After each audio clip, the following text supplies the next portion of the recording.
One, two, one, two, one, two, one, two. You ready? Somebody make some noise in this joint. KBLA Talk 1580 celebrates its 4th anniversary this year on Juneteenth. Here we go again. Hard to believe 4 years has gone by so fast. Oh my God. But here we are, still standing, still loving and serving our people as best we can. Yeah, that's what I'm talking about. To celebrate our 4th anniversary, we have 4 big events, and you're invited to all of them. She got a lot to say. Let's do this. Let's get it on. On Wednesday, June 18th, we go live on C-SPAN for the 2nd consecutive year with our Climate Justice Plus Black Health Symposium. Tavis Smiley will moderate an all-star panel of thinkers and influencers as we continue our vitally important climate justice work. Hey, Tavis Smiley, hold the bomb. On Thursday, June 19th, you're invited to join us as we celebrate Juneteenth and our 4th anniversary. There will be plenty of food, fun, great music, good vibes, and all of your favorite KBLA Talk 1580 hosts will be there. Yeah, man.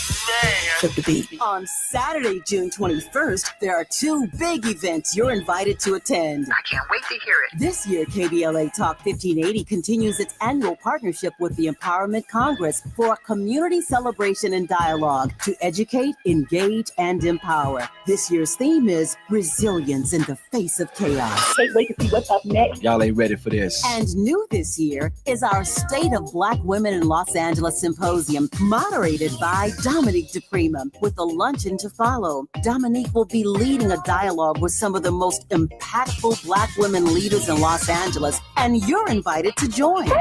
This is it. All of these events are free, but seating is limited, so you must register in advance at our KBLA1580.com website, where you can find all the details you need about each event. It's our 4th anniversary, and we would love to celebrate it with you. I love you guys so much. There's nothing you can do about it. We're KBLA Talk 1580. The only black talk radio station west of the Mississippi. Thank you for having our black. Happy anniversary, KBLA! Love you. Love you.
I'm Jesse Jackson Jr. Welcome forward to the Jesse Jackson Jr. Show. It is another amazing day. We have an amazing guest for the next hour, a gentleman that I've had the great privilege of knowing for a couple of years now, but whose insightful mind, intellect, thought processes are important to our community and our ongoing dialogue with the space that we find ourselves in. Yesterday, we talked about an article that appeared in the Hill newspaper that's already having reverberations around the country, rocking Capitol Hill, the former president on the defensive, people who may have had access to the pardon pen, issuing pardons, quite possibly that the president of the United States himself did not review, is deeply troubling whether or not the president was actually running that process. What I can tell you is that 70 million Americans need forgiveness. That's why the language reprieve and pardon is in the Constitution of the United States. Why reprieve and pardon? Look at that conjunction and. Conjunction, junction, what's your function? Why the word and? When you grant reprieve or commutations, it must be followed with pardon. Remember Jesus intervening in the life of the prostitute and her crowd-bearing circumstances? It's one thing to grant a person a commutation. But in the United States of America, once your sentence is commuted, you're now a felon. The commutation doesn't go far enough. Reprieve does not go far enough. You must reprieve and pardon someone. You must grant mercy and pardon them. And when I think more and more about Jesus of Nazareth and that particular story, he stood between the crowd. We don't even know the names of the people that were in the crowd. But the American felon is constantly judged. It just never ends. It's a constant reminder on social media, on Facebook, on all of the social media platforms, the articles. Every time they introduce you somewhere, there's always one more recognition of something you did wrong in your life. But the pardon power in the Constitution separates the crowd from the individual who has paid their debt to society. Yeah, I'm hanging around it because so many of our barbers around the country have learned how to cut hair in the joint, federal and state. Our bus drivers, our plumbers, people who work the third shift, people that we need to engage in 2026, people that we need to engage this democracy in 2028. They need to hold their heads up and know that people are speaking for them, that we're not going to forget them. As Democrats, as progressives, as liberals, we're not going to forget them. And I don't know anyone whose analysis of this problem and the opportunities that it could have created for the Democratic Party are more profound than Dr. Wilmer J. Leon III. He's a political scientist whose primary areas of expertise are Black politics, American government, and public policy. Dr. Leon has a Bachelor of Science degree in political science from Hampton Institute, a master's in public administration, and a PhD in political science from Howard University. He has degrees from both HUs and an HI. Hampton Institute, before it became Hampton University. There's always a battle between Hampton students and Howard students over who is the real HU. But Dr. Wilmer Leon is standing right there in between both. Interesting conversation. Dr. Leon is a nationally syndicated columnist and the host of Sirius XM satellite radio's Inside the Issues with Wilmer Leon. He's also a regular contributor to national and international television news programs, newspapers, and websites.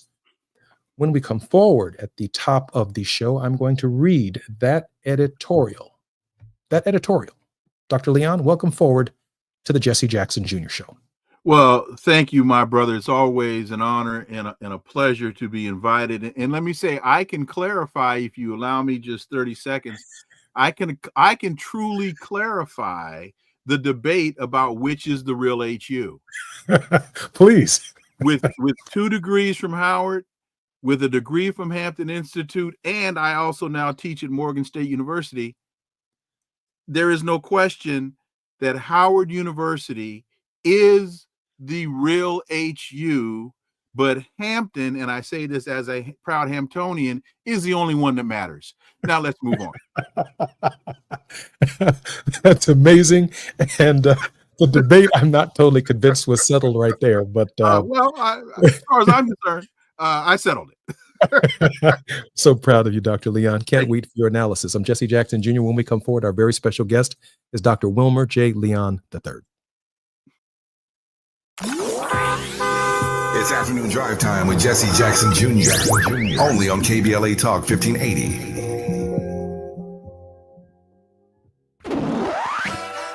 You really about to do it? 40 acres and a mule. This is bigger than the music. You really about to do it? Yeah, they tried to rig the game, but you can't fake influence. Who among us doesn't like black music? But Kendrick is right. This moment is so much bigger than music. These are serious times. We've got serious problems, and we need serious people who understand that slogans are not solutions. When you want substantial and sober analysis about things that matter to you and the ones you love, this is where you turn. We're KBLA Talk 1580, and we've got your black. Now at Verizon, we have some big news for your peace of mind. For all our customers, existing and new, we're locking in low prices for 3 years guaranteed on My Plan and My Home. That's future you peace of mind. And everyone can save on a brand new phone on My Plan when you trade in any phone from one of our top brands. That's new phone peace of mind. Because at Verizon, whether you're already a customer or you're just joining us, we got you. Visit Verizon today. Price guarantee applies to then current base monthly rate. Additional terms and conditions apply for all offers. Small businesses are the heart of America. But you don't have to go it alone. As the nation's largest nonprofit resource of expert business mentoring, SCORE has helped millions of entrepreneurs build their businesses for free. Get the connections, education, and guidance you need with SCORE. We're ready to help. Find a mentor today at score.org. Now back to more of Jesse Jackson Jr. on KBLA Talk 1580.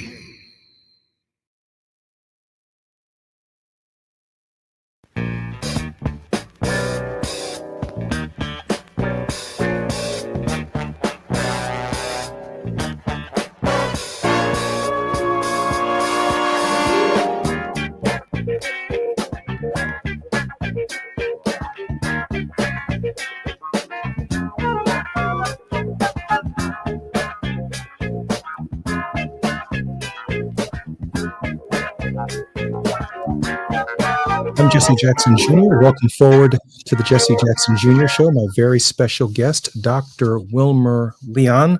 Dr. Leon, listen, I'd like to first welcome you to the show. Welcome back, sir. Thank you. As always, a pleasure.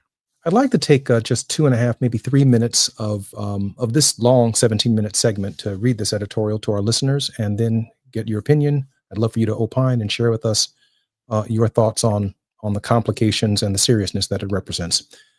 The five of us has something in common. We all completed applications asking pardons from former President Joe Biden. Then at 12:01 p.m. on President Trump's inauguration day, all five of us received emails informing us that we had been denied clemency of any kind and would have to reapply under the new administration, meaning the Trump administration. We've all completed our sentences, so there's no question of having those shortened. What is at stake in some of our cases is our ability to make a living, sustain our families, and function as productive members of society. Presidential pardons have historically been a source of both relief and controversy. While designed as mechanisms for justice and mercy, concerns arise when they appear self-serving, especially when granted by a president whose mental acuity has been questioned. Presidential pardons have historically been a source of both relief and controversy because we lack a thorough historical and public understanding of the language, power, and responsibility entrusted to and expected of the office and the occupant itself in every generation, and what it means for each individual citizen. You don't know you need it until you need it. Biden's recent pardons and close associates and family members raised serious ethical and legal concerns, particularly when others were denied similar clemency. The issue at hand was not merely about his legal right to grant pardons, but whether his cognitive condition affects the integrity of such decisions and whether or not someone that you know within the listening voice of my ear needs one, both federal and state. This is particularly noteworthy since Biden used the full Nixon-era formula in granting full, complete, absolute, and unconditional pardons to members of his family covering a lengthy stretch of time without citing any specific alleged wrongdoing on their part. We all who've fallen short of the glory want that kind of pardon in our lives. While the commander-in-chief, as half of the president's role, provides protection for citizens, the other half, the power to grant pardons, was intended as a mechanism to provide justice and fairness to citizens for their inevitable offenses because of our flawed humanity and with respect to our great yet imperfect system. Our offenses against the laws governing civil offenses, and our offenses against one another, the moral law, both require a disciplined yet compassionate approach. Does that sound familiar? It is central to how we raise our children, our various forms of faith, our ability to sustain a civil and moral society. The founders of our nation were in search of this idea and action for our still young nation at its inception. This recognition of a foundational premise that undergirds we the people who consistently work towards forming a more perfect union. Education and interpretation have been a sorely ignored civics lesson, providing clarity around pardons, clemency, and commutation, and their relationship to the president's role in providing protection and forgiveness, or in the Old English, pardon. Their felonized family members living in a quiet state of perpetual punishment depend on it. For each of us, and on behalf of the American citizens now, we are going to follow Joe Biden's example and do exactly what he said. We're going to ask the next president for our complete, full, absolute, and unconditional pardon. Why? Because Joe Biden said so. And it's hard to believe that the man we voted for consistently told us to go ask Donald Trump for a pardon. But that's exactly what we're going to do. By granting the full, absolute, complete, and unconditional pardon, we believe we can bring millions of progressive young voters, particularly Black voters, who overwhelmingly felt the stain of mass incarceration back into the American mainstream, not only to vote, but also to earn a living, to take care of their families, to be accepted to colleges, to go to graduate schools without being turned away. I'm Jesse Jackson Jr. This is the Jesse Jackson Jr. Show. Dr. Leon, your thoughts on the editorial? I thought it was incredibly powerful and incredibly well written. And one of the things that I think people also need to understand about the pardon power, about the reprieve power, is that it's also another element of checks and balances, because people need to understand that a lot of the elements that are written into the Constitution, that they came from Great Britain. The king in Great Britain had the power to pardon. And when the framers of the Constitution were putting the document together, that was one of the elements that they wanted to be sure was written into the Constitution as a matter of the president having the check and balance on the judiciary, in case the president was able to determine that the court made a mistake. So I think that's an important element to this conversation. People need to understand that's one of the reasons why the pardon power was put into the Constitution. I also think that it's important. This is the Biden administration's failure to grant the pardons requested, and you talked about how many? 70 plus million. 70 million. We have moved away from a rehabilitative model of incarceration to a retributive model of incarceration. And very simply, non-violent offenders. Why are non-violent offenders who have served their time in prison, fulfilled their commitment that was imposed upon them by the court, why do they then have to spend the rest of their lives being haunted by the nonviolent transgressions that they had been engaged in?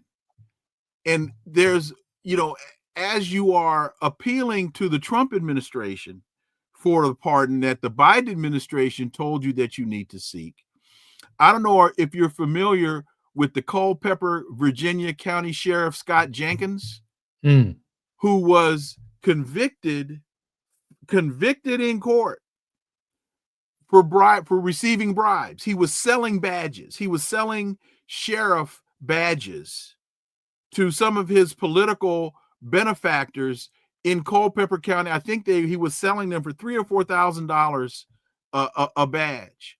And some of the individuals that he had sold them badges to had been denied badges because they had been convicted of firearms violations. He was convicted by a Virginia court 2 weeks ago and was on his way to prison, and Donald Trump issued him a pardon. He hadn't even served he hadn't served a day in jail. So the selective nature of this pardon, of the pardon, that the selective nature in which the pardon power is now being used is incredibly, incredibly, incredibly disturbing. I do have a question for you that I want to follow up on the very nature of corrupt pardons. It seems to me that a Democratic administration will come into office at some point in time, and in their pardon reforms, in their unwillingness because of the chilling effect of some of this behavior, could lead them to offering even fewer pardons in the future, which of course disproportionately impact Black people. So the political elite, the connected, how do we make sure that the same language that Biden gave to his son and to members of his family is available in a constitution for all Americans, for barbers, for barbershops, for people who've offended, who are working the third shift, for the poor, for the locked out, for the disenfranchised, and those who've been victims of mass incarceration? How do we get the pardon all the way down to them? And I do mean the full pardon. Well, the language is there for them. It's a matter of how. I think the basis of your question is, how does that get applied to those who truly need it? And I think, and I'm glad that you put it in the context of the Democratic Party, because what this also demonstrates, once again, is how the Democrats love to come to us every midterm election and every 4 years for the president, and they love to beg us for our vote, into us being the African American community, but they don't want to implement policy that directly benefits our community. And this is a perfect example of how they don't want to be viewed as the party of Black people. They will readily admit that they can't win without us. And the data shows that time and time again. They can't win without us, but they don't want to provide policy that is directed towards us. And we can look at what the governor of Maryland just did in vetoing the reparations bill that was passed out of the Maryland House, meaning his party passed the reparations bill out of the House. He vetoed it. Why? Because he has bigger visions of grandeur beyond being governor of Maryland, and knows that if he's seen as a governor of Black people, that diminishes his chances within the Democratic Party. And it's hard for me to imagine that anyone who feels that way about a state reparations bill, which took decades to be brought before the legislature in the pro-slavery state of Maryland, that if he were president of the United States with that level of reasoning, that he would grant pardons to the millions of Americans who are Black, white, and poor, who also need reprieve and pardon in their lives. And, you know, we talk about this last election being about inflation, about the cost of eggs, about the cost of milk, and whether or not Democrats said anything about that. But I would be willing to pay higher prices for eggs and milk if African-American men and women who've been in the system could have their entire lives back. They could earn enough money beyond what they're limited to making right now, Dr. Leon, if their records were clear. They could afford to pay more for eggs and bacon and grits. Your thoughts on that, Dr. Leon? Well, eggs, bacon, and grits, man, you talking my breakfast. But with that being said, the economic argument that you are making is another very clear, very simple argument to support the pardon, because that then enables those that are subjected to this to generate more income, more legal income. They can get better jobs. They can pursue more pursuits. And this is just another element of economic stagnation. You are absolutely right. Our thinking, when I think about Dr. Michael Jones, who was one of the co-signatories to this editorial, he is a cardiologist, a cardiac surgeon, 56 years old. Dr. Jones did multiple surgeries a day on the heart. He spent his entire life working on being a cardiac surgeon. He not at one point in time in his life ever woke up and said, I'm going to be a crook. But he was the #1 leading cardiologist in the state of Louisiana, specifically in the city of New Orleans, which is Black. And poor Black people came to him for their heart operations and heart-related issues. His office, his ex-wife, of course, was also part of the billing process. And of the 200 people that he sent to home confinement, not home confinement, that's my incarceration language, home care. Home care.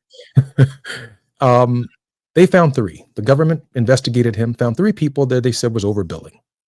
They locked him up for 30 or 36 months. Now, as a cardiologist at 56 years old, he cannot practice medicine. He needs a full pardon in order to be able to accept Medicare and Medicaid, a very expensive surgery. When I think about Rabbi Michael Rothenberg, who also is a co-signatory to this letter, who wants nothing more as a former lawyer and a judge than to be able to provide for his children and for his family and to put his family back together. He needs a full pardon from the President of the United States. So when you think about the mental acuity, Dr. Leon, of the President of the United States and their compassionate power and or whether or not they are even paying attention to whether or not our lives are worthy of that kind of forgiveness, this is a very serious issue. Your thoughts, Dr. Leon? Well, when you talk about Dr. Johnson in Dr. Jones? Dr. Jones in Louisiana, that also then begs another question. Was it just a mistake in billing, or was it actually fraudulent billing? And you have to ask that question because we know that the government for a number of years has been going after Black doctors. They've been going after Black pharmacists, trying to run them out of the business. And the manner in which they do this is by checking their billing practices and finding errors, and then using those errors as the basis of claims of fraud. The argument was to pay for Obamacare, waste, fraud, and abuse. And so they just went after all of these doctors and locked up nearly 70,000 of them. Doctors, nurse anesthetists, even attorney Warren Ballantyne. We all saw the vindictive nature of what happened to Michael Cohen as well. All of these men are authors and all of these men have families. But more importantly, we're not speaking for ourselves. We're speaking for the 70 million Americans who cannot speak for themselves, and they just moved back into society. Dr. Leon, we have about another 30 seconds on this particular issue. I would just tell people to go to the website you'rewithinthenorms.com. You'rewithinthenorms.com. Dr. Norm Clement has created this website where you can go and read and study on the manner in which the U.S. government is attacking Black pharmacists, attacking Black physicians by the government making false claims of fraud. I'm Jesse Jackson Jr. You're listening to the Jesse Jackson Jr. Show. My very special guest is Dr. Wilmer Leon. When we come forward, we're going to talk about a number of issues. We've got his mind for another half an hour, and we need to hear everything that he has to say. I'm Jesse Jackson Jr. It's afternoon drive time with Jesse Jackson Jr. Only on KBLA Talk 1580.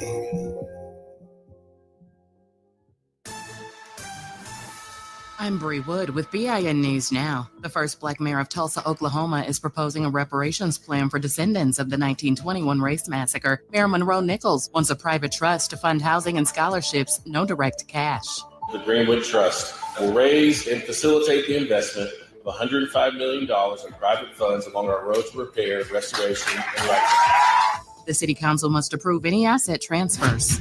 Washington, D.C. has unveiled Mamie Peanut Johnson Plaza, honoring one of just 3 women to play in the Negro Leagues. The 5'3" pitcher had a 33-8 record in the 1950s. Johnson, who died in 2017, is now memorialized in the city she called home. And Wall Street opens higher today after a strong Monday start to June. Investors shrugged off trade tensions and steel stocks soared after President Trump announced 50% tariffs. Get BIN News Now on demand 24/7 on the iHeartRadio app. A pan comido or a piece of cake, no matter how you say it, you save at cheapoair.com/ES. The deals are fully translated in Spanish, so all you've got to do is scroll and save with deals on up to 500 airlines worldwide. cheapoair.com/ES. This is the KBLA Sports Minute with Ray Richardson. The New York Mets scored 2 runs in the 10th inning last night to beat the Dodgers 4-3. 23rd home run for Shohei Ohtani. Game 2 of the Mets-Dodgers 4-game series is tonight at Dodger Stadium. 3 homers and a 6-run first inning helped the Angels hold on for a 7-6 win at Boston. The Angels are 500 on the road at 17-17. The LA Sparks have a 5-day break before their next game in Dallas Friday night. They need the extra practice time. The Sparks are 2-6 in the WNBA and are struggling with a 3-game losing streak. They haven't been above 500 since June 14, 2023. The Oklahoma City Thunder are 9-point favorites over the Indiana Pacers in Game 1 Thursday night in the NBA Finals. Before the season, the Pacers were 50-1 odds to win the NBA championship. If somebody made that bet, they are looking at a major payday if the Pacers win the title. No debates, no speculation, just the info you need. That's your KBLA Sports Minute. I'm Ray Richardson on KBLA Talk 1580.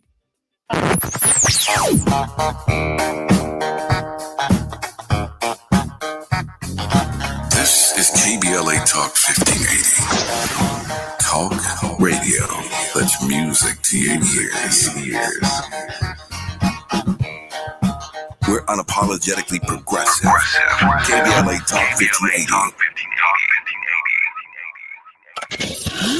We've got a lot to talk about. I'm Reverend Gerald, the life coach. Is someone you love struggling with addiction and mental illness? Is improving your family's health important? Want to leave a legacy that your family can grow? Are you ready to enhance your perception of life experiences? Then wake up weekends at 7 a.m. with Urban Family Focus and get the wisdom, opportunity, resources, and motivation to live your best life. Join the conversation on Urban Family Focus Saturday and Sunday at 7 a.m. Unapologetically progressive. KBLA Talk 1580.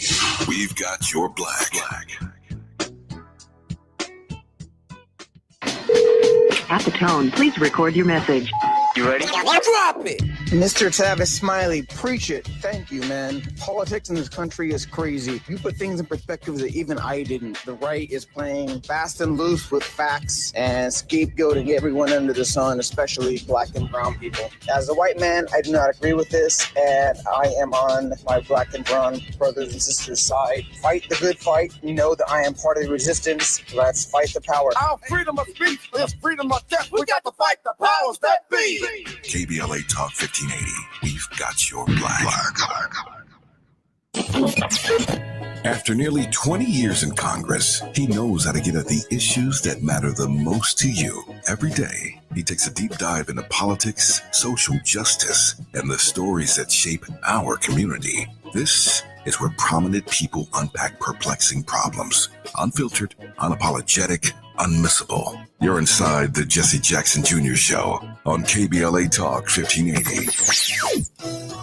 KBLA Talk 1580 congratulates Pastor and Mrs. William Sachs Epps on their retirement from stewardship at the historic Second Baptist Church. Dr. Epps has faithfully served Second Baptist as its senior pastor for 37 years. What a legacy of love and leadership. Pastor and Mrs. Epps will be honored at a luncheon on Saturday, July 26, 11 a.m. to 2 p.m. at the Sheraton Universal Hotel in Universal City, and you're invited to attend. Noted scholar Dr. Michael Eric Dyson is the keynote speaker. For ticket information, please contact epsretirement@gmail.com or call 213-399-2103. That's epsretirement@gmail.com or call 213-399-2103. To Pastor Epps and First Lady Epps, congratulations from all of us at KBLA Talk 1580.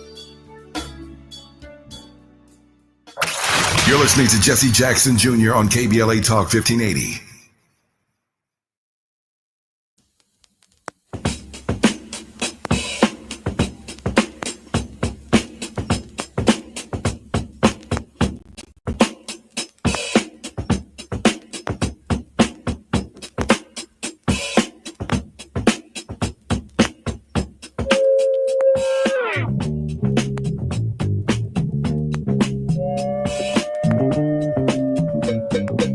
Jesse Jackson Jr. Welcome forward to the Jesse Jackson Jr. Show. Our KBLA Talk 1580 4th anniversary events are fast approaching, and seating at all of our events are getting very tight.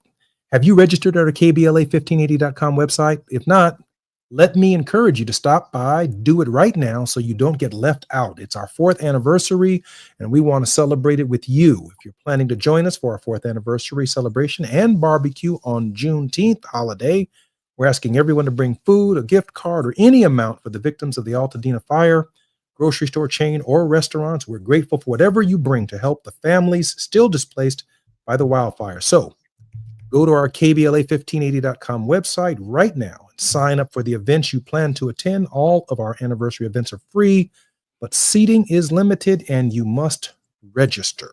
My very special guest right now is Wilmer J. Leon, political scientist, areas of expertise, Black politics, American government, public policy, HI to the HU, PhD in political science from Howard University. Dr. Leon, welcome forward to the Jesse Jackson Jr. Show. Again, as always, it's an honor and a privilege to join you. Thank you for the invite. Dr. Leon, help us reconcile our challenges with Donald Trump and the last 175 days that we absolutely find ourselves in a resistance. And Joe Biden telling millions of us who've been through the criminal justice system to go ask Donald Trump for a pardon. How do we reconcile that? I still want to fight Donald Trump. I still want to hold him accountable. I still don't want to see the end of Second Reconstruction. I still want to save education. I still want to save the United States Agency for International Development. I still want to fight for civil rights and human rights and expand our opportunities. I still believe in diversity, equity, and inclusion, but now he didn't put us in a position where we have to go and ask Donald Trump for something. How do we reconcile that? Well, I think we, as African Americans, we reconcile that by understanding that the party that we have since the 50s, some will say even going back to the 40s with FDR, that we have sworn allegiance to doesn't want us, and never really did. They've wanted to use us, but from a political perspective and from an electoral politics perspective, but they don't want what we represent. And as your dad has so eloquently said many times, they don't seem to understand that the rising tide lifts all boats. That the policies that benefit the African community benefit the country. But they don't want to be tied to being the party of Black people. And so that means that our politics has to mature. Our politics has to grow. That we can no longer sit idly by and wait for the by and by. Yours will come by and by. No, ours needs to come right now. Just like the 1500 insurrectionists, why are we being told to wait for the by and by? I mean, that's ridiculous. Well, there you go. Back to the Democratic Party for a second, Dr. Leon. When I see Gavin Newsom in California as the governor positioning himself for his next big break or opportunity, which may be the presidency or a run for the presidency, but I don't see him passing out pardons to state offenders in California. When I see Gretchen Whitmer's name pop up as the Democrat, as a woman who may potentially pursue the highest office in the land, but I don't see in Michigan her passing out pardons at the state level. I don't see it in Illinois with J.B. Pritzker. I know I'm not going to see it, and none of us are going to see it with Rahm Emanuel, just a new form of Democratic nasty as far as I'm concerned, and or Josh Shapiro. And we've already seen how Governor Wes Moore feels about reparations. Right.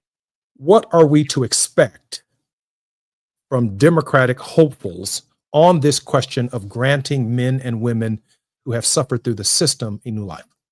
Well, let me be sure I understand. When you say what are we to expect, who are the we you're asking about? Definitely men and women who've been in the system, who need a new life, who've paid their debt to society. I'm not talking about letting nobody out of jail now. People need to do their time, but I am talking about 70 million of us wandering around here trying to get a job. Well, when you define the we as you just have, and then you look at the demographics of that we, which are overwhelmingly African Americans and people of color, because we have been disproportionately impacted by the system, even though we only make up between 13 and 14% of the population. It's bad politics on the side of the Democrats, because if they just look at the numbers and the people that they would be able to re-enfranchise, and also, if not re-enfranchise, encourage and motivate to come back into the political process, because now the political process is actually working for them, actually doing something significant to improve their quality of life. It's bad politics for them. But they continue to play the identity politics game, which is a losing game for them. John Adams said, "There is nothing I dread so much as the division of the Republic into two great parties, each arranged under its leader and concerting measures in opposition to each other. This, in my humble apprehension, is to be dreaded as the greatest political evil under our Constitution." Now, when John Adams made that statement, he was thinking about white folks who were participating in the system and wasn't necessarily thinking about Negroes who found themselves in the peculiar institution overwhelmingly. How do Black people navigate the space between the post-Roosevelt era, the post-Brown versus the Board of Education era, and the MAGA space that now has the power to grant forgiveness to millions of people? Well, I think we have to, first of all, we've got to look beyond Donald Trump. Because I wrote a piece about the decline of democracy, and that the decline of democracy fails like bankruptcy, slowly then suddenly, and I close the piece by saying Donald Trump is not the causation; he's the culmination.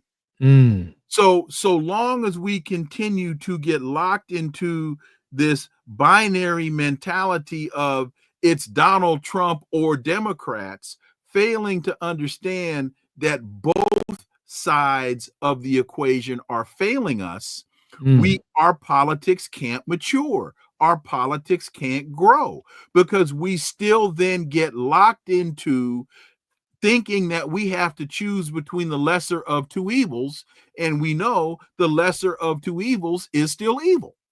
We have about 30 seconds before we come forward, but my question for you is, Democrats in Congress, particularly Black Democrats in Congress, have one foot in the policy of what we know to believe necessary in the Black community, and then they got another foot kind of dealing with the MAGA majority, right? So they're kind of in and out. How do we function as a matter of principle? Again, about 45 seconds, as a matter of principle on the questions of the things that we know the Black community needs, that we listen to our constituents and they tell us that we need. But then on the other hand, we're in this dynamic where we find ourselves compromising. Because we're not basing our politics on morality. We are not basing our politics on policy. We're basing our politics to a great degree on phenotype, not policy. So we listen to Gregory Meeks. We listen to Hakeem Jeffries as they back genocide, as they back the reinvasion of Haiti, not understanding what's in the best interest of us as a Black community. I'm Jesse Jackson Jr. When we come forward, the brilliant mind of Dr. Wilmer J. Leon. While you're stuck in traffic, we can at least bring you up to speed on the news of the day. You're listening to Jesse Jackson Jr. only on KBLA Talk 1580.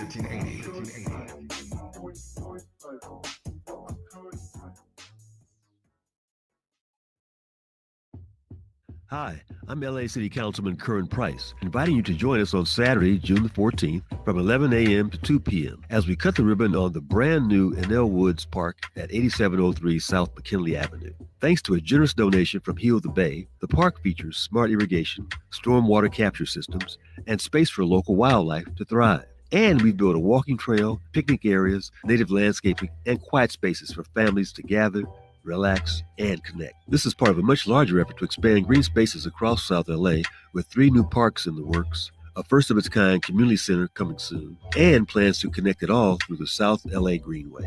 So mark your calendar for Saturday, June 14th, 11 a.m. to 2 p.m., and come celebrate a greener, stronger South LA at NL Woods Park. I'm also pleased to sponsor the Climate Justice Plus Black Health Symposium, moderated by Tavis Smiley, live on C-SPAN, Wednesday, June the 18th, from 4 to 7 p.m. at the Nate Holden Performing Arts Center. Just a reminder to sign up right away at the KBLA1580.com website to join me, Mayor Karen Bass, Congresswoman Sidney Kamlader Dove, Tennessee State Representative Justin Pearson, Dr. Cornel West, former Congressman Jesse Jackson Jr., the Sierra Club's Ben Jealous, and other Black influencers in the climate and health fields, as we continue to amplify the connection between climate and poor health outcomes for our people. Thank you for listening. I'm Councilman Curran Price. Attention. If you owe money to the IRS, this is an urgent message. The IRS is cracking down by sending out collection letters, garnishing paychecks, seizing bank accounts, and putting liens on homes and businesses. They call it enforced compliance. And you better watch out, because penalties and interest on unpaid taxes compound daily, making it even harder to get out of debt. Don't let tax debt destroy your life. You need to call Optima Tax Relief, America's #1 tax resolution firm. They're experts in taxpayer assistance programs that can save you thousands if you qualify. A+ rated by the Better Business Bureau, Optima's resolved over $1 billion of tax debt for their clients. Let them fight on your behalf, helping to put your tax problems to rest. Call now for a free consultation. Call 800-919-9077. 800-919-9077. 800-919-9077. Optima Tax Relief. Some restrictions apply. For complete details, please visit OptimaTaxRelief.com. KBLA Talk 1580. We've got a lot to talk about. KBLA Talk 1580, connecting you with services and solutions. The Autopsy Initiative provides a second autopsy free of charge for victims' families who have lost their loved ones due to a police-related death. The services offered through the initiative include the completion of a second autopsy, disclosure of preliminary findings, and a final autopsy report. A police-related death is when an individual is harmed by police officers using deadly force, which results in an individual's death. Police-related death includes in-custody deaths, including those that arise during contact with law enforcement officers during arrest, pursuit, booking, transport, or incarceration. The Autopsy Initiative has a team of board-certified pathologists on call. An autopsy request may be completed by anyone with a close relationship with the victim, which may include the victim's spouse, partner, relative, close friend, or lawyer. To request a free second autopsy for a victim of police violence, please visit knowyourrightscamp.com. That's knowyourrightscamp.com. Then click on Autopsy, then click on Request. At KBLA, we believe in justice for victims of police violence. We say their names, and we don't black down. This is a community call to action from KBLA Talk 1580. KBLA Talk 1580. We've got a lot to talk about.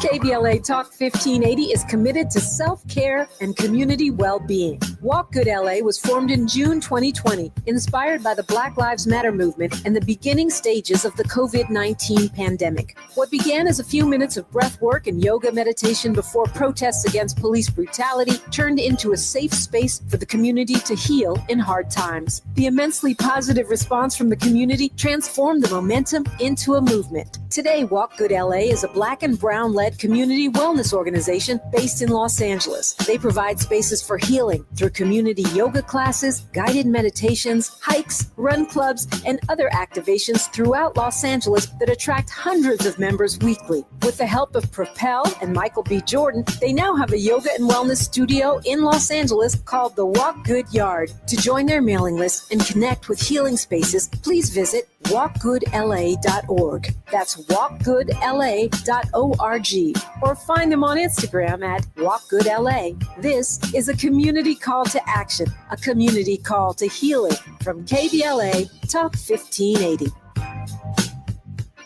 Do you owe $10,000 or more in credit card debt or personal loans? With credit card debt at all-time highs, Debt Relief Advocates is urgently notifying consumers of debt relief now being made available, designed to aid consumers with out-of-control credit card debt. Those who qualify and enroll for this relief program will only have to pay back a fraction of what they owe. This is not bankruptcy or a debt consolidation loan. This is a relief program that credit card companies would rather you not know about, as it ends your debt nightmare and saves you lots of money. Consumers owing at least $10,000 in credit card debt or personal loans can now take advantage of this debt relief as the cost of living skyrockets. Debt Relief Advocates has established a relief hotline for you to call to learn what debt reduction you may qualify for. For this free information, call 800-433-8909. 800-433-8909. That's 800-433-8909. Or simply visit godra.com.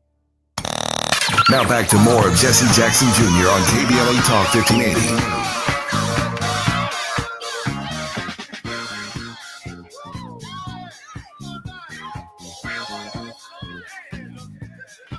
I'm Jesse Jackson Jr. Welcome forward to the Jesse Jackson Jr. Show. My very special guest is none other than Dr. Wilmer J. Leon. Dr. Leon, welcome forward to the Jesse Jackson Jr. Show. Again, appreciate it.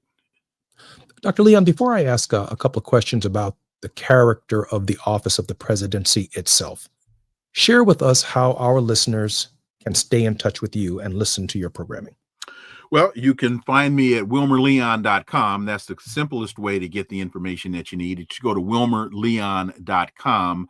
I have a podcast that airs daily on YouTube called Connecting the Dots with Dr. Wilmer Leon. Airs live 3 to 4 p.m. Eastern. You can also find me on Inside the Issues on Sirius XM 126 Urban View, Saturdays from 11 to 2 Eastern Time. But just go to wilmerleon.com and you'll find everything you need right there. Again, one of the brightest minds and sought after minds in the political sphere. You are certainly progressive, certainly clear for African Americans on the positions that he takes and the things that he stands for. Dr. Leon, I have put the last 10 years of my life in thinking through something I found within the Constitution, a character trait. Founding fathers called it the finger of God. Federalist 37, James Madison said, "It is impossible for a man of pious reflection not to perceive in it a finger of the almighty hand, which is signally responsible for the revolution." James Madison, just 30 days after the Constitution, Alexander Hamilton says this: "For my part, I sincerely esteem the Constitution, a system which without the finger of the almighty hand simply could not have been agreed upon by a diversity of interests." Character was central to the office of the presidency. Even though in 1787, country had been experiencing slavery since 1619. George Washington, they were considered to be a man of pious reflection. When I reflect back on what John Adams said about the diversity of interest, there were no two parties at that time. We weren't divided along the lines of race. Character was central to the office and the decisions being made. Your thoughts on the character of the presidency itself, what it was, what it is, and what it's becoming. Well, I think when you talk about John Adams, I think it's also important to realize that his family was not a slave-holding family. Absolutely. And enslavement was the primary issue or driving force behind so much of what was negotiated and bandied about during the Constitutional Convention. So that is an element that I think in today's parlance or context would manifest itself in the construct of white supremacy or whiteness. What we are still dealing with is the white supremacist dynamic. Again, that's what's controlling the genocide in Gaza. That's what's controlling the United States trying to recolonize Haiti. That is what is we find ourselves dealing with as it relates to the Alliance of Sahel States, that anti-colonialist, anti-white supremacist mindset. And so as African Americans, I think that's what we still have to realize we find ourselves struggling with. Newton's third law of motion is for every action, there is an equal and opposite reaction. So as we look at Donald Trump sitting in the White House, Donald Trump's election in 2016 was a reaction, the equal and opposite reaction to the election of the first Black president, Barack Obama.